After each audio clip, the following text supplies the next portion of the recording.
MNF Sokagian Tunaya Adu Sabzong Sum Insiam Nale Kot Zona Tan Sentan Sokar Kang Sanski Sum Tanku Nipulei Pahi An Mang Nasain Zabim Kalajul Tankia Guna Hian MNF Sokar Chuan Masol Nain election model of Kunda in Burma Saski Sumpu Man Ani Hena Durin Beguya Meta Hen Tato in San Tuan Guna Po Nakalme Ama on Durin in San Tuan Main Nahi Petua Rumania in San Tuan Ma Bong Tuko Alote Man Film Antuma Rumai Sumli Papua Bas Sangi Sumli Pakumpan Restricted Tender Mangin PWD Where Saski Na Sumli Paha Jeng Vaibel Sumli Pani Point Pasari Man Apprufania Ninga September Sangi Sumli Pakumpan PWD Where Na Sumsari Pasari Jeng Vaibel Sani Sumbo Point Pali Pakatman Apprufani Bok Then he avai na sa paru Jeng Vaibel Tum Sumbo Point Paru Pasari Kani Saski hi masona rele o Muslim na Turkan Naki Sumsiam Sumsiam Tur masona din ani na Tura Central Sokar Ruwa Manani Lain Laya Du Sabzong Sum Siam na le Port Zona Ang Kima MNF Sokar Amang Ipoi Kan Kilea Chief Minister in India Ramsey Singa Leibang Abel Tani Junga Misong Kahat Sangi Somni Patuma Saski le SCEP Sumwai Zakum Mangin MNF Candidate Tebial An Wilpui Turu Asoi Kah Wilpui Salon le Summan Follow Million Taka Zepiam Kalacho Kangai Una the Sumpol in Chaldian Tiel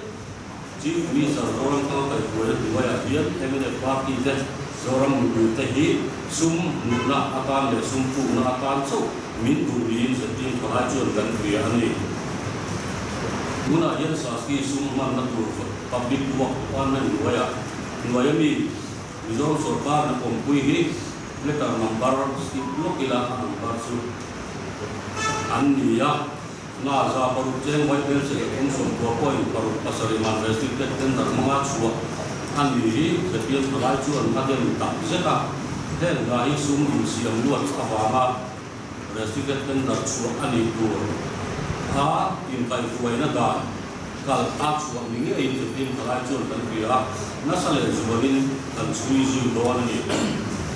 Din Saski Inkai Kuwaina Inaksing Taka Kabana Saski Sum Nato Project Pakat Central Estate Sokar Na Funding Agency Dang Akala Sum Loko Komron Duplicate of funding of the projects Kemutura Loti Chu Zepiam Kalacho An Suciang Me Tadi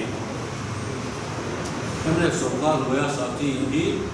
Bot Sunat Film Haman Anda Fangin He Saski Goya Nakohi Atsetlong Leya Zepiam Kalacho An Saski Mga Nakohi Ulu Takina Fildona Saski Nakot Seri Kupabang Dian Zepiam Kalacho An Lok Ayuka Apo Kuboya Lok Telu Koa Saski Mga Nako Lo Om Tote Le Unay Incandona Saski Na Pek Suwatay Zepiam Kalacho An Takin Kain In Afilsu Zergona Saksi Mama Nakole Fale Palo Kalkung Kilo How Mani Top Chuan Amo Burden Lore Lati Tak Ansan Kede Turin Zepiam Kalacho Nako Teng Ma Ala Selang Ikone Nate Onan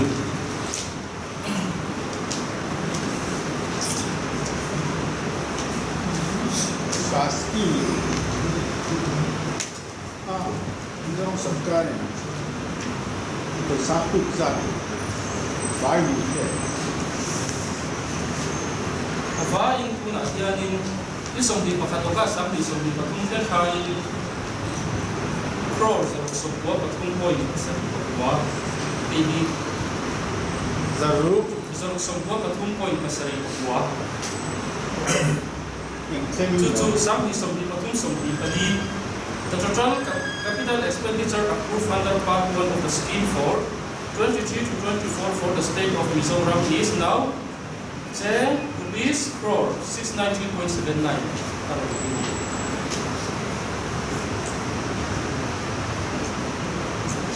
Hey,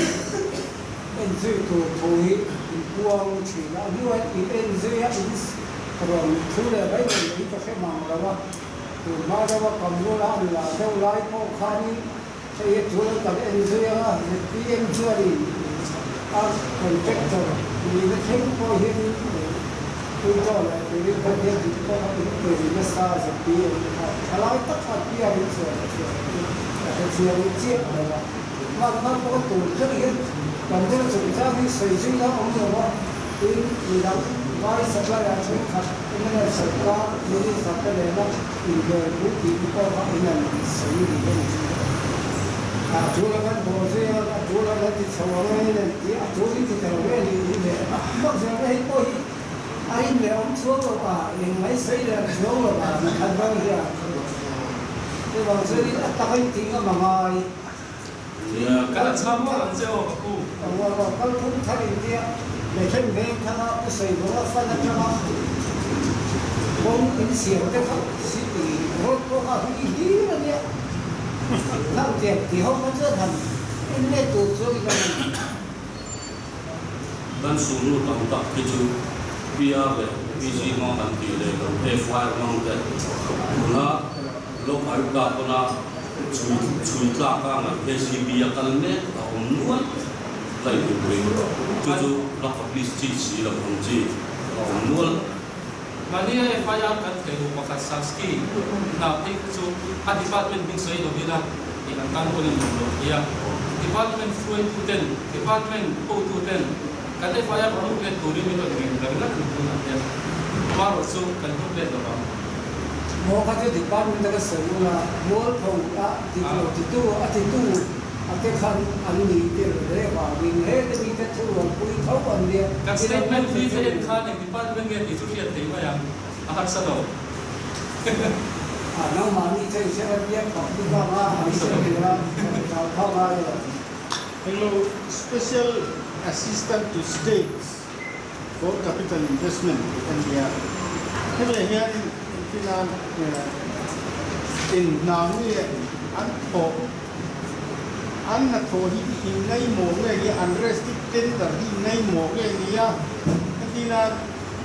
mà hi thuộc lô xe in thì nghe này á thì mà anh thổ chưa ngay đó nó nghĩa sản xuất hồi sắp tu cái này á hồi sắp tu cái anh đi con này là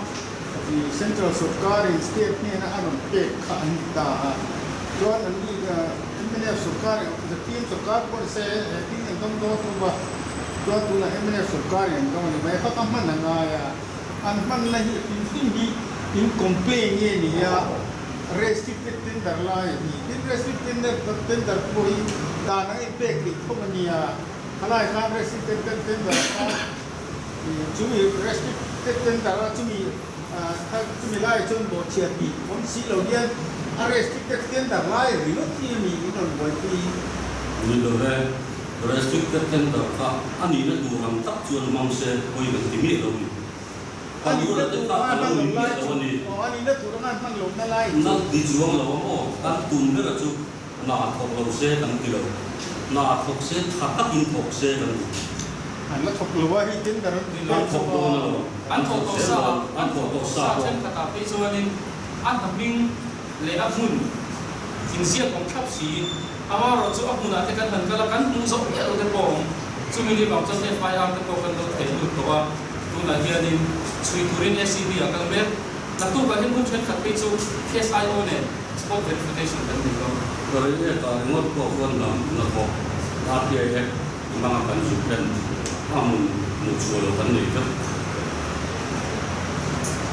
ulai bangka ki lebih di department so kapi lebih di satu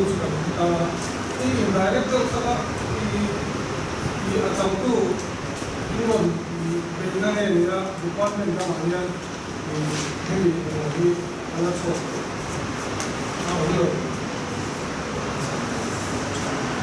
cái ông xia chuanin là cái thổ nó còn nhiều mà thổ trật tủ đây nhiều mà căn độc cái chú anh nó thổ thổ cái ẩm khan chế độc cái viên này